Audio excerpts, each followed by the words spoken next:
은혜가 넘치는 귀한 찬양 감사드립니다. 이제 성경 말씀을 봉독하겠습니다. 오늘 우리에게 주신 하나님의 말씀은 구약 성경 열왕기상 17장 8절부터 16절까지의 말씀이 되겠습니다. 주신 말씀을 한 절씩 교독하겠습니다. 8절입니다. 여호와의 말씀이 엘리야에게 임하여 이르시되 너는 일어나 시돈에 속한 사르밧으로 가서 거기 머물러 내가 그곳 과부에게 명령하여 내게 음식을 주게 하였느니라. 그가 일어나 사르밧으로 가서 성문에 이를 때에 한 과부가 그곳에서 나뭇가지를 줍는지라. 이에 불러 이르되 청하건대 그릇에 물을 조금 가져다가 내게 마시게 하라. 그가 가지러 갈 때에 엘리야가 그를 불러 이르되 청하건대 내 손에 떡 한 조각을 내게로 가져오라. 그가 이르되 당신의 하나님 여호와께서 살아계심을 두고 맹세하노니 나는 떡이 없고 다만 통에 가루 한 움큼과 병에 기름 조금뿐이라. 내가 나뭇가지 둘을 주어다가 나와 내 아들을 위하여 음식을 만들어 먹고 그 후에는 죽으리라. 엘리야가 그에게 이르되 두려워하지 말고 가서 내 말대로 하려니와 먼저 그것으로 나를 위하여 작은 떡 한 개를 만들어 내게로 가져오고 그 후에는 너와 내 아들을 위하여 만들라. 이스라엘의 하나님 여호와의 말씀이 나 여호와가 비를 지면에 내리는 날까지 그 통의 가루가 떨어지지 아니하고 그 병의 기름이 없어지지 아니하리라 하셨느니라. 그가 가서 엘리야의 말대로 하였더니 그와 엘리야와 그 식구가 여러 날 먹었습니다. 함께 읽습니다.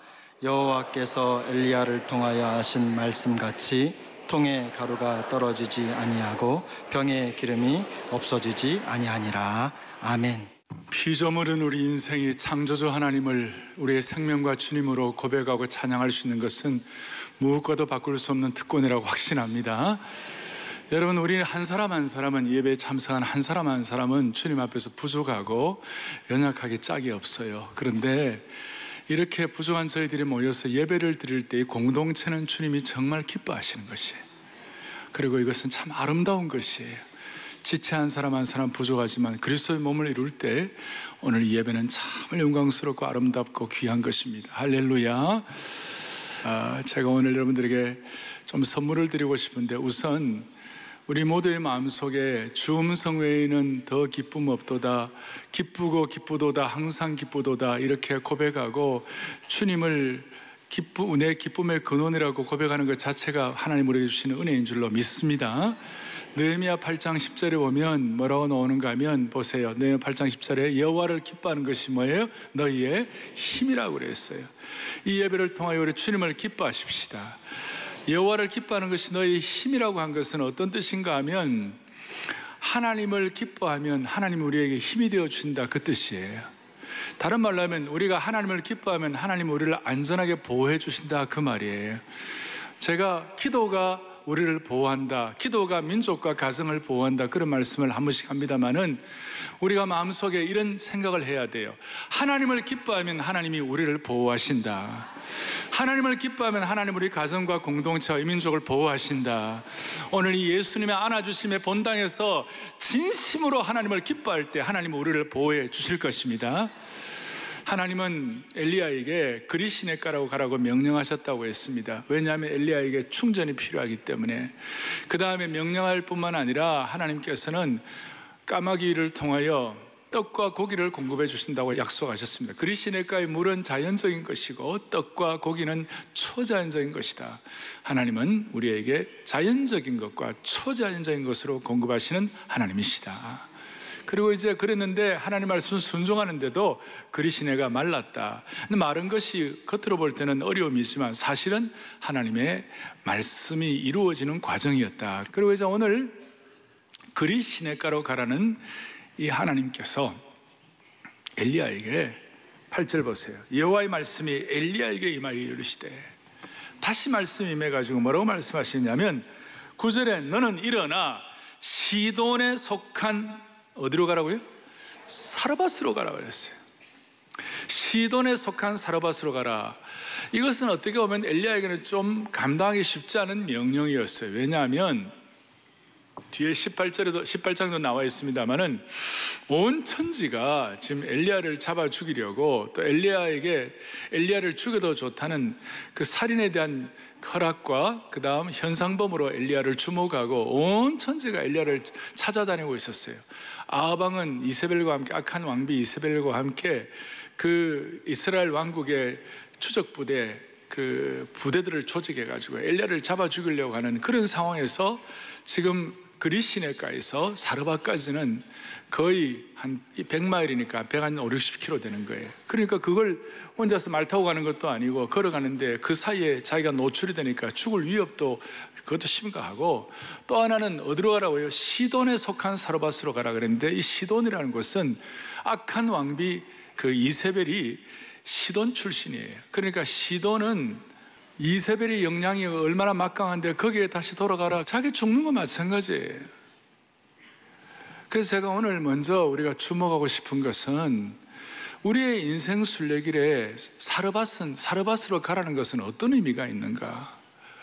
인생 순례길에서 사르밧으로 가야 하는데 하나님은 사르밧으로 가라고 그러는데, 이 사르밧은 시돈의 영역이요, 이 사르밧으로 가는 길에는 그야말로 살인자들이 이제 죽이려고 기다리고 있고 참 말도 안 되는 어려움이 있는 것인데, 이 그리시네가도 예기치 못한 것이고 사르밧도 예기치 못한 것이에요. 살다 보면 우리의 삶의 순례길에는 그리시네가도 있고 사르밧도 있다는 것입니다.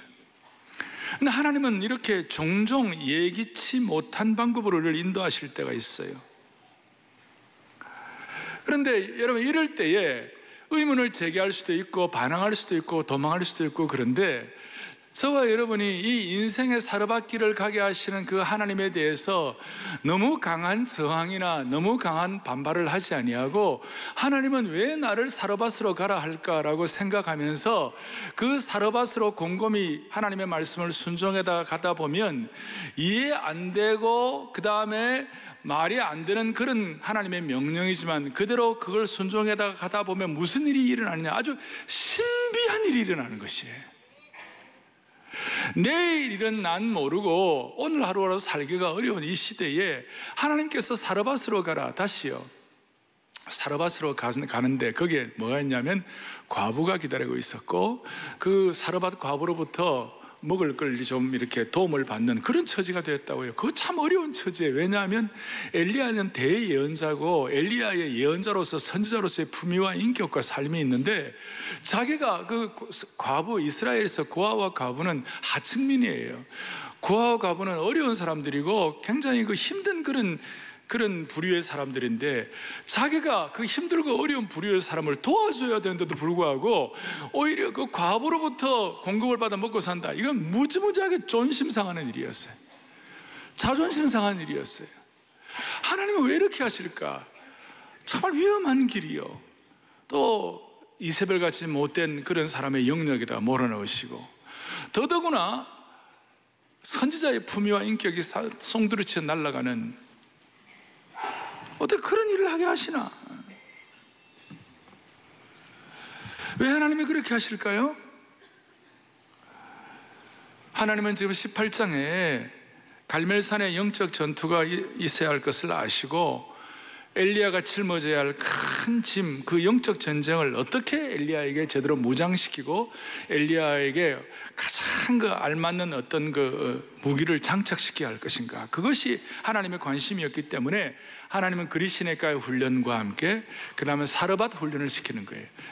그리시네가의 훈련도 쉽지 않았지만 이 사르밧 훈련은, 그리시네가의 훈련이 좀 적당한 논산훈련소 훈련이라면 이건 특전사 훈련이에요. 아주 강한 훈련을 시키는 것이. 우리가 살다 보면 왜 이러는지 이해가 안 될 때가 있어요. 그럴 때라도 거기에 반발하거나 항거하는 것보다 그냥 하나님께서 나를 사르밧으로 가라게 하시구나 그렇게 생각하면서 묵묵히, 내일 일은 난 모르지만 오늘 이 말씀을 순종하여 뚜벅뚜벅 가다 보면 하나님이 거기에 신비한 길을 열어주시는 것이에요. 다시요, 또 별로 아멘 안 하시네. 신비한 영역을 열어주시는 것이에요. 제가 이런 설명을 할 수 있을지 모르겠어요. 저는 여러분 죽으면 죽으리라는 과거에 한국에 성경담으로 많이 팔린 책이 있어요. 안희숙 사모님이라고 안희숙 여사가 쓴 책이 있는데 제가 안 사모님 사랑도 많이 받고 젊은 시절에 그 교회에서 제가 대학부를 섬기는 부교육자로 섬겨보았는데요. 안 사모님 어떤 분인가 하면 평양에 아주 그 큰 부잣집 딸이었어요. 그래갖고 벌써 일본에 유학을 가가지고 그 일제시대 때 일본의 학습원이라고 일본의 그 귀족들이 다니는 그런 학교에서 공부를 했어요. 얼마나 잘 자라고 공주처럼 된데 이 공주를 하나님께서 어디로 몰아넣으셔? 그야말로 사르밧인데요. 평양 감옥소에다 잡아 넣어버렸어요. 그 일본 제국이 하나님 말씀 순종하지 않고 이렇게 하면 유황불로 망한다고 박관준 장로님이라고 그 당시에 한국판 엘리야가 있었는데 그 엘리야 되시는 장로님의 그 권유를 듣고 일본 제국 국회에 가가지고 삐라를 뿌리면서 너희들이 제대로 하나님 말씀 순종하지 않으면 하늘에 유황불이 내려서 망한다. 사실 그대로 됐잖아요. 원자 폭탄에 터졌으니까. 이제 그걸 수행 여비서 역할을 하다가 그냥 잡혀가지고 평양 감옥에서 거의 생때 같은 아름다운 처녀가 7년 8년을 거기서 평양 감옥의 그 추위와 함께 감옥살이 하다가 이가 다 빠지시고 머리가 다 빠지시고 어찌 아름다운 처녀가 그랬어요. 이건 말로 다 할 수 없는 사르밧길이에요. 근데 제가 이제 그분께 나중에 이제 그 이유가 어땠느냐고 그러면서 쭉 하는데 제가 그 함께 섬기던 그 기간 바로 몇 년 전에 전 일본 종단 전도 집회를 했다는 것이 또 전 일본이니까 남쪽 규슈부터 북쪽 홋카이도까지 전 일본 종단 전도 집회를 이 안희숙 사모님 영어 이름은 에스터 킴 그리 되어 있어요. 남편 이름 따라가니까 김동명 목사님과 함께 두 분이 이와 같이 전 일본 국토를 종단하면서 전도를 하는데요.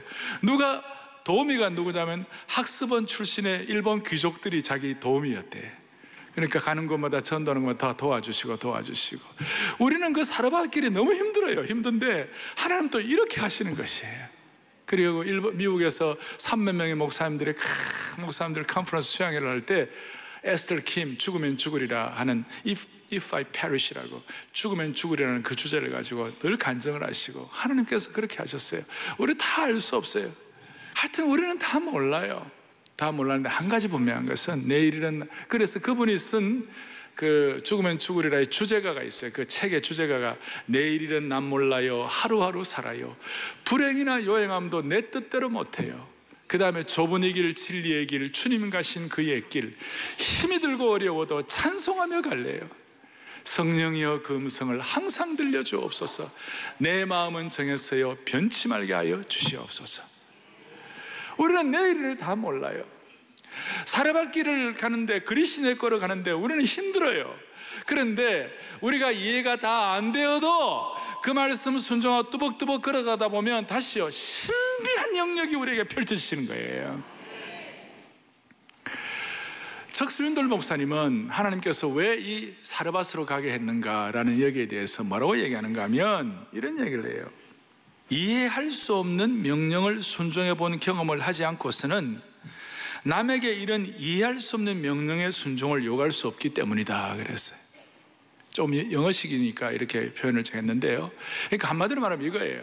사람이 완전히 밑바닥 경험을 해보고 사르밧길의 고통을 경험해 보지 않고서는 또 다른 어두운 인생길을 가는 사람들에게 희망의 횃불을 들려줄 수 없다는 것이에요. 밑바닥에서부터 믿음으로 희망을 품어보지 않은 사람, 밑바닥까지 내려가가지고 거기서 하나님이 주시는 희망을 품어보지 않는 사람은 또 다른 어두운 인생길을 가는 사람에게 희망의 횃불을 들려줄 수가 없는 거예요. 붙여줄 수가 없는 것이에요. 그래서 사르밧이 다시요 사르밧 가는 것 자체가 쉬운 일이 아니고 악한 이세벨의 영역 그 가운데서 추적부대가 있는 것 그것도 보통 일이 아니고 뒤에 18장에 나와요. 온 이스라엘이 너를 찾고 있다고 그랬어요. 그리고 그 하층민 그 어렵고 고통스러운 과부와 고아를 자기가 도와줘야 되는데 자기가 그거로 도움받는다는 거 이것도 참 답답한 일이에요. 나중에 이 밑바닥까지 떨어져 본 경험을 한 이 엘리야였기 때문에 13절에 엘리야가 그에게 이르되 두려워하지 말고 가라 그랬을 때 그 과부고 보고 가서 내가 너에게 말한 이대로 되는 거 그대로 믿고 가라 그랬을 때 그게 영권과 카리스마가 있어가지고 그대로 따라올 수 있도록 하나님께서 엘리야에게 권능을 주신 것이에요. 힘을 주신 것이에요. 좀 더 구체적으로 말하면 10절에 보니까 성문에 이를 때 사르밧 그 성문에 이를 때에 한 과부가 그곳에서 나무를 줍고 있었어요. 그리고 이 과부는 아들 하나를 데리고 아주 가난하게 사는 부인이었어요. 엘리야가 그 과부를 보면서 10절 뒤에 나 물 좀 마시게 해달라고 했습니다. 여인이 물을 가져오니까 11절에 엘리야는 거기에 한 수를 더 떠가지고 떡도 좀 가져달라고 그랬어요. 떡 좀 가져달라고 그랬어요. 그래서 12절에 여인이 기가 막힌 말을 하는 거예요. 구워놓은 떡도 없고 먹을 양식도 없어요. 단지 이 기근에 통에 남은 가루 한 움큼과 병에 기름 조금밖에 없다. 오늘 이거 먹고 아들과 함께 음식 만들어 먹고 그 다음 나뭇가지로 만들어 먹고 그 후에는 굶어 죽어야 한다고. 뭐 더 아낄 것도 없다고. 그러니까 엘리야가 13절에 두려워하지 말고 가서 먼저 나를 위하여 작은 떡 한 개를 만들어 내게로 가져오고 후에 남은 것은 너와 내 아들을 만들어 먹으라. 그리고 이 말씀 실천하면 14절에 여호와의 말씀이 비를 지면에 내리는 날까지 그 통에 가루가 뭐하지 아니하고요? 떨어지지 아니하고 그 병에 기름이 없어지지 아니하리라. 그렇게 오늘 제목처럼 말씀하고 15절에 그가 가서 엘리야의 말대로 하였더니 그 사르밧 과부가 그의 말씀대로 하였더니 16절 다 같이 우리 다시 한번 읽게 16절 읽겠습니다. 여호와께서 엘리야를 통하여 하신 말씀같이 통에 가루가 떨어지지 아니하고 병에 기름이 아멘 아멘. 통에 가루가 떨어지지 아니하고 병에 기름이 없어지지 아니하니라. 사람의 생존에 최소한 필요한 것을 하나님께서 공급해 주시니라 그 뜻이에요. 이것은 개인뿐만 아니에요. 이해는 안 되지만 사르밧으로 가면 나중에 하나님께서 다시 한번 우리에게 신비한 신앙의 영역을 펼쳐 주시는 것입니다. 이것은 우리 한국 근대사도 마찬가지예요. 우리 한국 사회도 마찬가지예요. 우리는 과거에 일제시대 때 그 고난의 길을 겪어왔고 6.25의 그 통절한 어려운 길을 겪어왔고 한국의 이 현대 질곡을 겪어왔 수많은 역사를 겪어왔어요. 그런 과정에도 이런 와중에도 우리가 정말 우리 하나님은 살아계신 하나님이시다. 그 하나님 명령을 지금 이해도 안 가지만 통에 있는 밀가루가 한 움큼밖에 없고 병에 있는 기름이 조금밖에 없더라도 이 말씀을 순종하면 하나님 우리를 인도하실 것이다 라고 그것을 믿고 순종할 때 하나님이 우리 민족의 역사를 오늘 이만큼까지 인도해 주신 축복이 있는 것입니다. 뭘 말하고 싶은가? 오늘 이런 말씀을 그대로 믿었던 신앙의 선대의 신앙의 어른들이 있는 거예요. 그리고 오늘 우리 시대 때는 이 말씀을 그대로 확실한 이 말씀의 원리들을 잘 정리해서 다음 세대에도 계승해야 할 책임이 있는 것이에요. 통에 기름이 밀가루가 떨어지지 아니하고 그리고 기름병에 기름이 떨어지지 아니하고 이것이 저와 여러분의 생애의 끝까지 신비한 영역으로 지속되기 위하여 제가 오늘 세 가지 원리를 말씀을 드릴 거예요. 이것이 우리의 삶에 적용이 되고 우리의 것으로 확신이 됨으로 말미암아 이것이 다음 세대에도 전달되기를 원합니다. 자, 첫 번째는 어떤 원리인가? 첫 번째 원리는 이거예요. 자, 물어보겠습니다. 오늘 엘리야를 먹이고 마시게 한 엘리야에게 공급을 누가 해서 까마귀입니까? 아니, 과부가 먹였습니까? 밀가루가 먹였습니까? 기름이 먹였습니까? 물어보겠습니다. 오늘 엘리야를 먹인 분이 누구예요? 그러니까 오늘 마음에 이런 모든 복의 원천은 하나님이시다. 철저하게 이거 다 안다 그게 아니에요. 다시 한번 만복의 근원은 하나님이시다. 다시요, 엘리야를 먹이고 마시게 한 사람은 까마귀도 아니고 사르밧 과부도 아니고 통에 있는 밀가루도 아니고 병에 있는 기름이 아니에요. 우리는 그런데 자꾸 까마귀를 생각하고 자꾸 과부를 생각하고 어디 밀가루 없나 어디 기름 없나 그걸 자꾸 생각하는데 누가 엘리야를 살리신 거예요? 하나님이 살리신 거예요. 그 삶의 모든 배후에는 하나님이 계신다는 거예요. 하나님이 엘리야를 살리셨고, 하나님이 엘리야에게 필요한 것을 공급하셨고, 하나님이 사르밧 과부를 살리시고, 그러니까 사르밧 과부를 통하여 엘리야를 먹이셨지만 사르밧 과부와 밀가루와 기름은 단지 도구일 뿐이었다 이거예요. 까마귀도 도구일 뿐이었다 이 말이에요. 그래서 우리는 다시 한번 마음속에 다짐하기를, 제가 무슨 기복신앙을 말하는 것이 아니라 우리의 신앙의 기본적인 원천을 분명히 해야 한다는 것이에요. 시편 34편 10절을 다 같이 보겠습니다. 보죠. 여호와를 찾는 자는 모든 좋은 것에, 다시 한번 모든 좋은 것에 부족함이 없으리로다. 이걸 우리가 액면 그대로 믿으십시다. 영적인 부족함을 없게 하신 주님을 믿습니다. 정서적인 부족함이 없게 하신 주님을 확신합니다. 그 다음에 물질적인 부족함이 없게 하실 주님을 확신합니다. 오늘 이것이 여러분들에게 와 닿기를 바라는 것이에요. 눈에 보이는 까마귀가 아니에요. 눈에 보이는 과부가 아니에요. 눈에 보이는 밀가루가 아니에요. 우리의 마음속에 오늘 이 명절 끝날 우리의 마음속에 소원해야 할 것이 있어요. 다시 한번, 하나님, 우리의 삶의 생명의 원천이 주님이십니다. 맞습니까? 동시에 우리의 삶의 축복의 원천도 주님이십니다. 맞습니까? 이것이 욥의 입장에서는 어떻게 고백이 되었느냐, 잘 아세요. 욥기 1장 21절을 다 같이 봅니다. 한번 보시죠. 주신이도 여호와시요 거두신이도 여호와시오니 여호와의 이름이 찬송을 받으실지니이다. 아멘. 이거 잘 알아요. 우리가 어떨 때 욥이 이 고백을 한 것이에요? 욥이 지금 갈대아 사람, 그 다음 거기에 스바 사람들이 와가지고 소와 나귀를 빼앗아가고 종을 쳐 죽이고, 또 하늘에서 불이 떨어져서 양들과 종들이 죽어버리고, 갈대아 사람들이 낙타를 빼앗아가고 칼로 종들을 죽이고, 큰 바람이 불어 집이 무너지고 자녀들이 다 죽었는데, 욥의 입술에서 나온 고백이 뭐냐? 주신이도 여호와시오 거두니시도 여호와시오니 여호와의 이름이 찬송을 받으실지어다. 참 기가 막힌 내용이에요. 그 스바 사람들, 그 갈대아 사람들, 욥의 모든 것을 탈취하고 앗아간 사람들, 우리가 정말 복수하고 싶고 마음에 한을 가질 수 있는 그런 대상인데도 불구하고 그 사람들은 도구일 뿐이야. 그거는 그냥 도구야. 그 배후에는 하나님이 계셔. 우리의 삶의 사르밧으로 가다 보면 수많은 일들이 일어납니다. 기근이 일어납니다. 고통이 일어납니다. 살인 면허를 받아가지고 우리를 죽이려고 하는 추적부대가 있습니다. 그럴 때에 우리의 마음에 주신이도 여호와시오, 찾는 자도 여호와시오, 그러니까 여호와 이름의 찬송을 우리가 고백할 수 있다는 쉬운 일 아니에요. 그런데 그 모든 갈대아 사람도 아니고 스바 사람들도 아니고 그 모든 것들의 배후에는 하나님이 계신다. 아멘 소리가 작으세요. 어쩔 수가 없어요. 우리가 어쩔 수가 없어요. 어쩔 수가 없어요. 갈대아 사람도, 바람도, 스바 사람들도 단지 도구일 뿐이다 이 말이에요.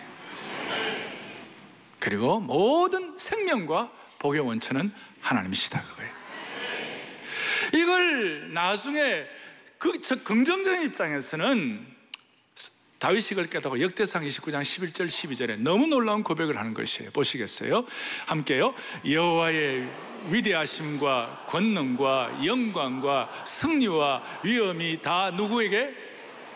다시 한번 누구에게 속하였다고요? 주께 속하여. 그 다음에 천지에 있는 것이 다 주의 것이로소이다. 그 다음 여호와여 주권도 주께 속하였으니 주는 높으사 만물의 머리이심이니이다. 아멘. 우리가 다 고백해요. 다 웬만하면 신앙생활하면 다 고백해요. 그런데 원천적인 입장에서 생각해 보시죠. 12절 보겠습니다. 12절.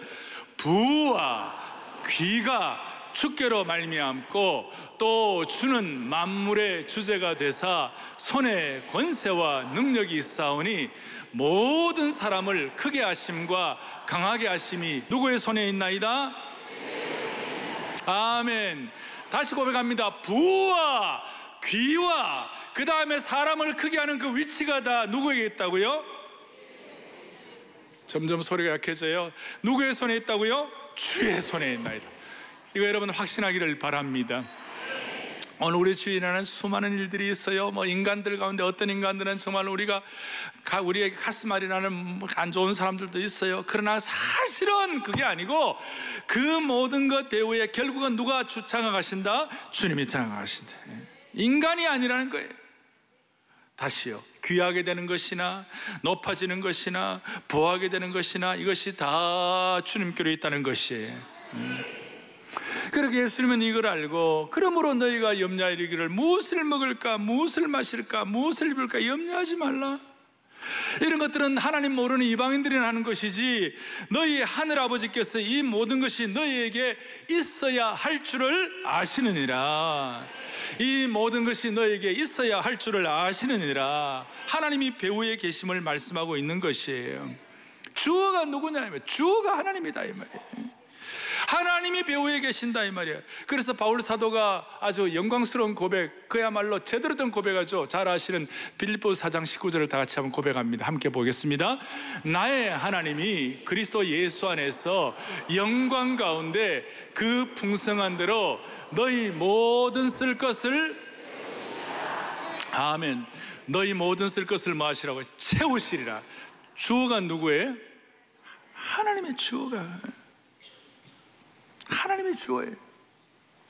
그러니까 여러분들 주위에 일어나는 일과 사람이 어떻다, 시스템이 어떻다, 나라가 어떻다, 여러분 그거 아니라고요. 모든 생명과 축복의 원천이 주님에게 있다 이 말이에요.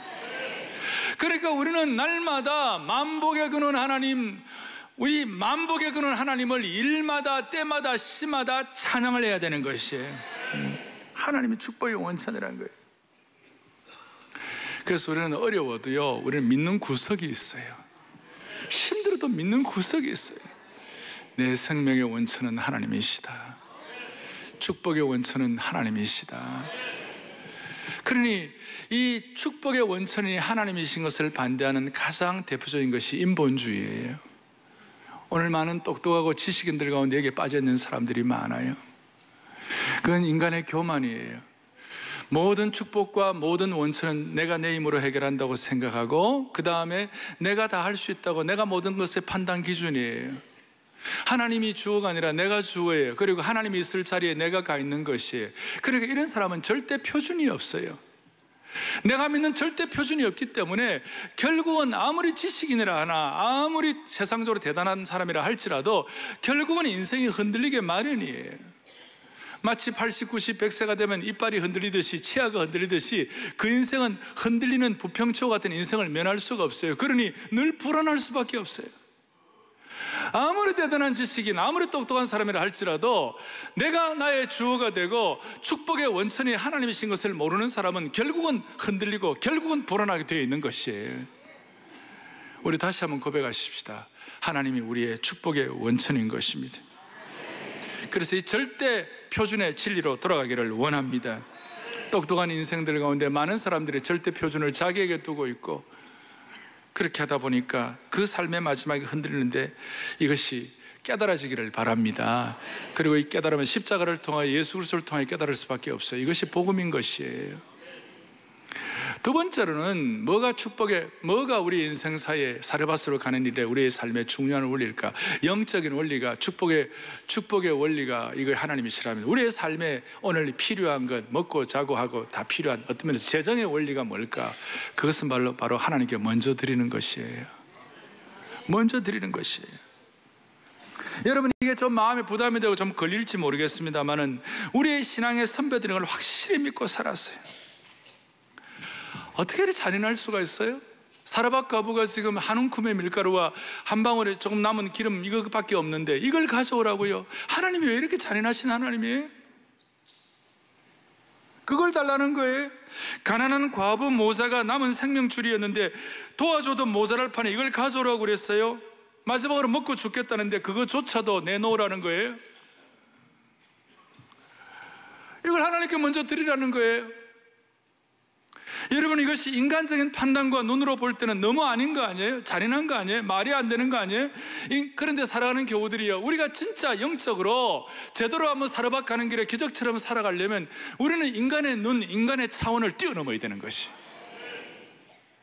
저는 우리 교회 성도들이 인간의 눈, 인간의 차원의 신앙생활만 하기를 원치 않아요. 이 안아주시면, 예수님이 안아주시면 본당에서 예배드리는 여러분들은 인간의 차원과 인간의 생각을 뛰어넘기를 바라는 것이에요.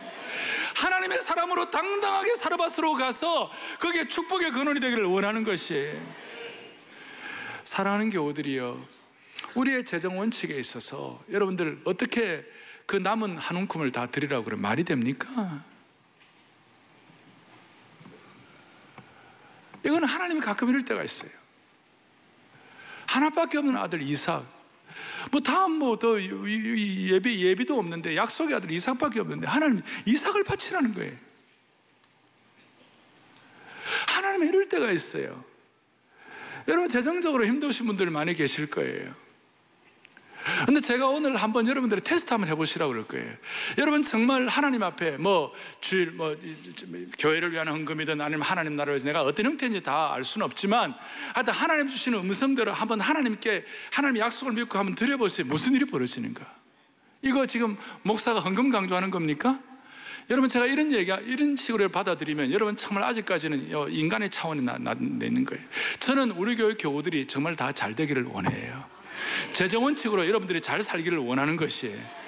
우리가 이런 심플한 원리가 해석이 안 되는 것이에요.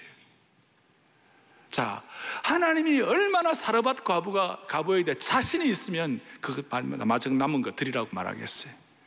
하나님이 얼마나 아브라함에게 자신이 있으면 아들 하나를 드리라고 말씀하시겠어요. 그러니까 여러분, 이 재정 원칙에 있어서,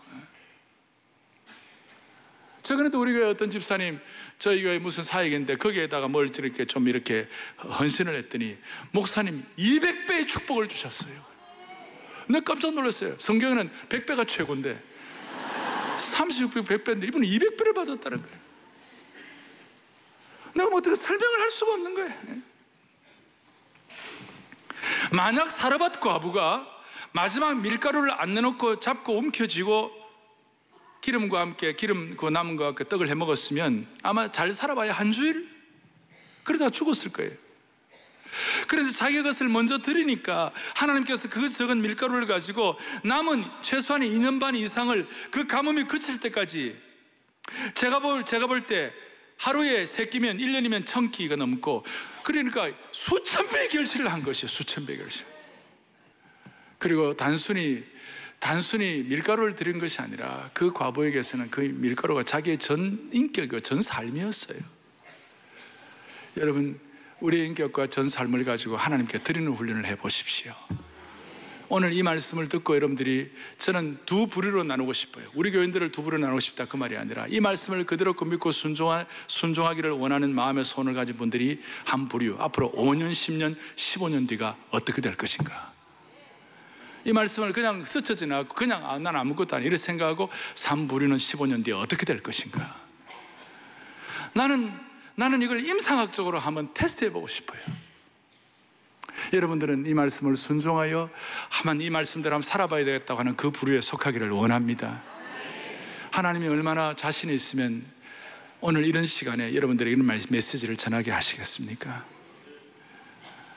세 번째, 우리의 영적 원리는 하나님 앞에서 하나님은 만복의 근원이시다. 우리의 재정 원리는 하나님께 먼저 드릴 때 하나님께서 200배, 300배, 수천 배의 결실이 있게 하신다. 한번 마음속에 다짐해 보세요. 세 번째로는 뭔가 하나님의 약속을 기대하는 원리예요. 여러분, 기대가 없는데 일이 이루어지겠어요? 지금 이 사르밧 과부의 입장에서는 어떨까요? 너 밀가루통에 밀이 떨어지지 아니하고 기름병에 기름이 떨어지지 아니하리라, 그 말씀을 들었는데 이 여인이 되겠나, 있겠나 이렇게 생각하고 그 다음날 밀가루통을 바라보고 그 다음날 기름병에 가보거나 그렇게 하지 않았을 거예요. 기대하고 봤을 거예요. 이 선지자가 그래 얘기했으니까 밀가루통에 밀이 얼마나 있을까, 밀가루가 얼마나 있을까, 기름병에 기름이 얼마나 있을까, 이런 기대하는 마음으로 저녁에 가보고 아침이면 가보고 점심이면 가보고 때가 되면 통을 확인했을 거예요. 시간이 날 때마다 기름병을 확인했을 거예요. 그럴 때마다 이 여인의 마음속에 하나님은 주시는 분이야, 하나님은 거짓말하는 분이 아니시야, 그렇게 고백했으리라고 믿습니다. 사랑하는 교우들이여, 영적인 원천인 하나님은 축복의 근원이시다. 재정 원칙인 미리 드리는 훈련, 그리고 오늘 우리의 실제적인 믿음 생활의 원칙, 약속의 말씀을 기대해야 되는 것이, 바라고 기대해야 되는 것이에요. 이건 단순히 명령을 실천한 정도가 아니라 하나님의 약속을 믿고 기대해야 되는 거예요. 그래야 추수가 있는 것이에요. 씨를 안 뿌렸는데 어떻게 추수를 하겠어요? No seed, no harvest예요. 그래서 우리의 신앙의 선배들은 하나님의 명령을 순종하는 것뿐만 아니라 그 명령이 어떤 약속과 연계되어 있는가를 생각하면서 그 약속을 기대하는 삶을 살았던 사람들이에요. 그래서 믿음은 바라는 것들의 실상이요, 기대하는 것들이에요. 사랑하는 교우들이여, 오늘 이 하나님의 명령과 함께 약속과 기대를 실천할 수 있는 축복을 주시기를 바라는 것입니다. 무슨 말이냐면, 하나님은 아브라함에게 본토와 친척 아비집을 떠나라고 명령하셨어요. 그건 명령이에요. 옛날에는 그 명령만 생각하고 마음이 무겁고 짐이 컸는데, 가만히 생각해 보니까 이게 아니에요. 하나님은 사르밧으로 가게 하시고, 하나님께서는 이 과부를 통하여 기대하게 하시고, 이 엘리야에게 그 2년 반 이상을 이 가뭄에 남은 기간을 먹여 살리게 하시는데, 아브라함에게도 똑같았어요. 하나님은 아브라함에게 본토 친척 아비집을 떠나게 하고 난 다음에 최소한 8가지 기대를 하게 했어요. 첫 번째 기대는 뭔가? 내게 갈 땅을 뭐 하겠다? 지시하겠다. 두 번째는 내가 너로 큰 민족을 뭐 하겠다? 이루게 하겠다. 세 번째는 내게 뭘 주겠다? 복을 주겠다. 네 번째, 내 이름을 뭐 하게 하겠다? 창대하게 하겠다. 다섯 번째, 너는 복의 근원이 될 것이라. 여섯 번째, 너를 축복하는 자에게 내가 뭘 하겠다? 일곱 번째, 너를 저주하는 자에게 내가 저주할 것이다. 마지막 8번째는 땅의 모든 족속이 너로 말미암아 뭐를 얻을 것이다? 복을 얻을 것이다. 하나님은 명령만 주시는 하나님이 아니라 반드시 기대를 하게 하시는 하나님이시다. 사랑하는 교우들이여, 명령에만 눈이 열리면 자꾸 이렇게 짐이 커지고 마음이 부담이 돼요. 그런데 기대감이 있으면요, 사람이 설레게 되고 신앙이 익사이팅하게 되고 신앙이 가슴이 뛰게 되는 것이에요. 모든 믿음 생활에 다 그래요. 그래서 하나님께서 우리 사랑의 교우들에게 주님 오시는 그날까지 이 기대감이 약해지지 말기를 바랍니다. 저는 우리 교회 모든 교회 사역에 앞으로 하나님 주시는 큰 기대가 계속 있어질 줄로 믿는 것이에요. 스폴전 목사님, 제가 사랑하는 스폴전 목사님 뭐라고 말씀한지 알아요? 믿음의 사람이란 것은 조개 껍데기 속에서도 파도 소리를 들을 수 있는 사람이라는 거예요. 조개 껍질을 그거 아무것도 아닌데 거기서 벌써 파도 소리를 듣는 거예요. 뭐예요? 하나님이 어떤 걸 주실까 기대한다는 것이에요. 피조물 속에서도 하나님에 대한 찬양 소리를 들을 수 있는 사람이다. 그냥 피조물로 가만히 있는 것이 아니라 그 피조물이 하나님의 영광을 찬양하는 것이에요. 그거는 기대하는 사람만이 할 수 있는 고백이라고 말할 수 있어요. 사랑하는 교우들이여, 우리의 삶의 조개 껍데기 속에서 하나님이 주시는 은혜의 파도 소리를 들을 수 있기를 바랍니다. 하나님의 은혜를 주시는 파도 소리를 들을 수 있기를 바랍니다. 오늘 말씀을 정리하겠습니다. 한국교회가 이런 믿음의 기대가 약해졌어요.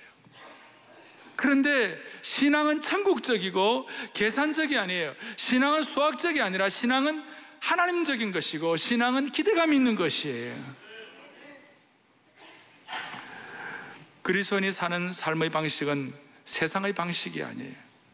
우리는 세상의 원리에 따르면 백전백패예요. 그러나 오늘 하늘의 방식, 영적인 원리, 모든 축복의 근원은 하나님이시다.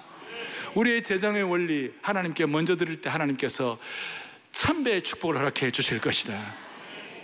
그럴 때 기대하며 살게 하시고, 시편 30편 11절에 있는 말씀처럼 주께서 나의 슬픔이 변하여 춤이 되게 하시고 나의 베옷을 벗기고 기쁨으로 띄우셨나이다. 앞으로 5년, 10년, 15년 뒤가 더 기대가 있는 사랑의 교회, 그리고 5년, 10년, 15년 뒤가 더 기대할 수 있는 사랑의 교회 성도들의 매일의 삶이 되기를 주님의 이름으로 축복합니다.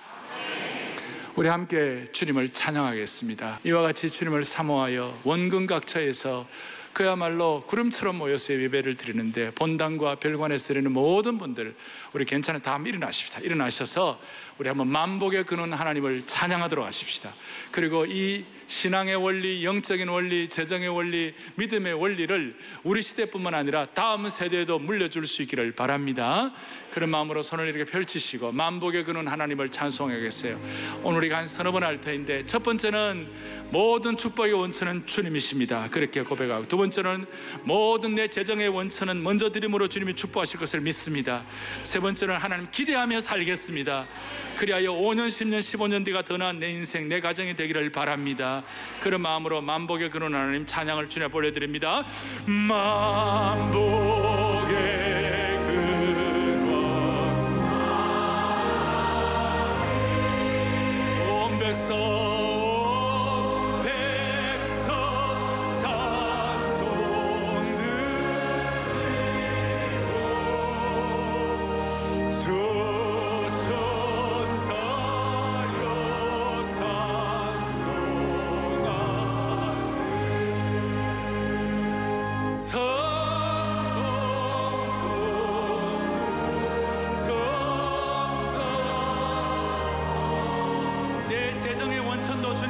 한 번 더 만복의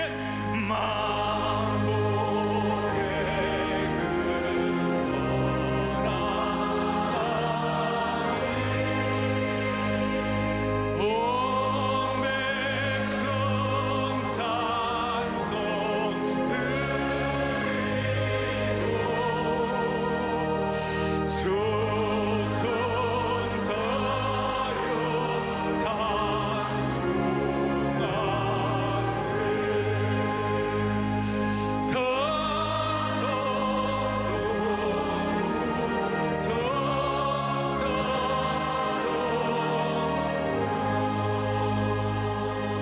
우리 가운데는 젊은 분도 계시고 우리 가운데는 연세 드신 분도 많이 계십니다. 내가 나이가 70이다 80이다 90이다 우리가 거기에 대해서 내 나이가 많았다고 생각하지 마세요. 어떤 경우에도 주님 앞에 서는 그날까지 믿음으로 기대하다가 주님 앞에 서기를 바랍니다. 앞으로 내가 주님 앞에 서는 그날까지 하나님이 우리에게 믿음의 은사를 주시고 우리에게 주의 나라와 복음의 영광과 내 인생의 가장 가치 있는 삶을 위하여 하나님이 내게 믿음의 씨에 대한 기대를 허락하게 하신 줄로 믿습니다는 그 마음으로 우리 젊은이부터 연세자 어른이니까 두 손을 번쩍 들겠습니다. 번쩍 들고 5년 10년 뒤를 축복하고 주의 공동체를 축복하고 말씀한 대로 한 사람은 부족하고 한 사람 개인은 연약할지라도 하나님의 공동체가 손을 번쩍 들고 축복할 때 이것은 참으로 아름다운 것입니다. 그 마음으로 여러분 가정과 자신과 이 시대와 교회를 축복하십시다. 만복의 근원 하나님을 축복합니다. 만복의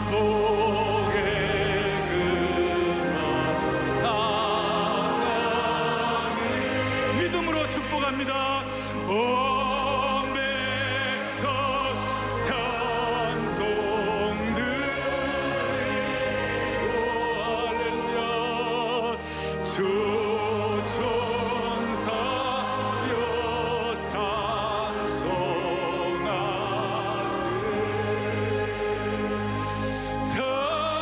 찬송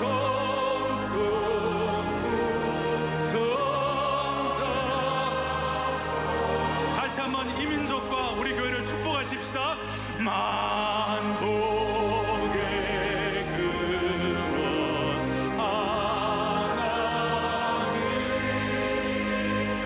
온 백성 찬송 드리고